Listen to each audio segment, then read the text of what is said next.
আমাদের এই সরকারের অযথা সময় ক্ষেপণ করা সরকারের থেকে থাকার বিন্দুমাত্র ইচ্ছা নাই। আমরা অবাধ সুষ্ঠু নির্বাচন নিশ্চিত করার জন্য ফান্ডামেন্টাল রাষ্ট্র মেরামতের ফান্ডামেন্টাল শর্ত পূরণ করার জন্য রাজনৈতিক ঐক্যমতের ভিত্তিতে যেই সংস্কারগুলো অতি জরুরি সেগুলি করার সাথে সাথে নির্বাচন প্রক্রিয়ার মাধ্যমে আমরা চলে যেতে চাই। আমরা রাজনৈতিক দলগুলির সাথে ফেব্রুয়ারি সেকেন্ড উইকের মধ্যে আলোচনা করতে, ফেব্রুয়ারি মাঝামাঝির মধ্যে আলোচনা করতে আগ্রহী। যদি ওনারা রাজি থাকেন রোজার মধ্যে আলোচনা কন্টিনিউ করবে। বাংলাদেশে পলিটিক্যাল পার্টিগুলা প্রেসিডেন্সিয়াল পদ্ধতি থেকে, যদি গত 20 বছরের কথা বলি, প্রেসিডেন্সিয়াল পদ্ধতি থেকে পার্লামেন্টারি সরকার পদ্ধতি প্রচলন করা, ভ্যাট প্রচলন করা, পরিবেশ সংক্রান্ত আইন প্রচলন করা, ই প্রযুক্তি যতটা পারা যায় ইন্ট্রোডিউস করা, বহু কিছু ওনারা করেছেন। এবং আপনি দেখবেন প্রতিটা দলেরই সংস্কার ভাবনা রয়েছে। আমার মনে আছে 3 দলীয় জোটের রূপরেখা ছিল, এখানে যত প্রস্তাব আছে এটার মূল সুর ওই 3 জোটের রূপরেখার মধ্যেও ছিল। কাজে আমরা মনে করি ওনাদের মধ্যে যদি এই সংশয়টা দূর হয় যে এই সংস্কারগুলা করা হচ্ছে আমাদের ক্ষমতায় থাকা দীর্ঘায়িত করার জন্য না,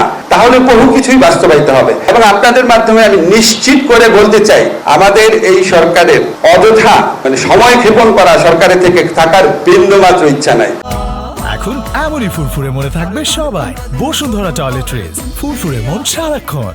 আমরা অবাধ সুষ্ঠু নির্বাচন নিশ্চিত করার জন্য ফান্ডামেন্টাল রাষ্ট্র মেরামতের ফান্ডামেন্টাল শর্ত পূরণ করার জন্য রাজনৈতিক ঐক্যমতের ভিত্তিতে যেই সংস্কারগুলো অতি জরুরি সেগুলি করার সাথে সাথে নির্বাচন প্রক্রিয়ার মাধ্যমে আমরা চলে যেতে চাই। এটা নিয়ে কোনো রকম দ্বিধাদ্বন্দ্বের অবকাশ নাই।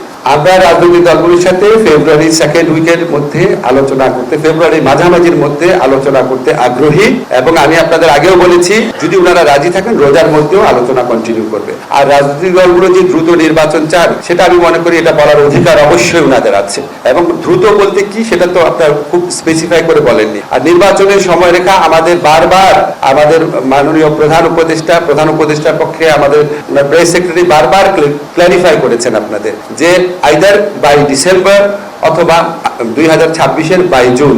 এখন 22 জুনের ক্ষেত্রে নিশ্চয়ই বর্ষার সময় বিবেচনা রেখে আরো আগাতে হতে পারে, হয়তো এপ্রিলে হতে পারে, মার্চে হতে পারে। এটা একদম আমাদের প্রথম থেকে ক্লিয়ার করা, এখানে কোনো ইনক্ল্যারিটি নাই।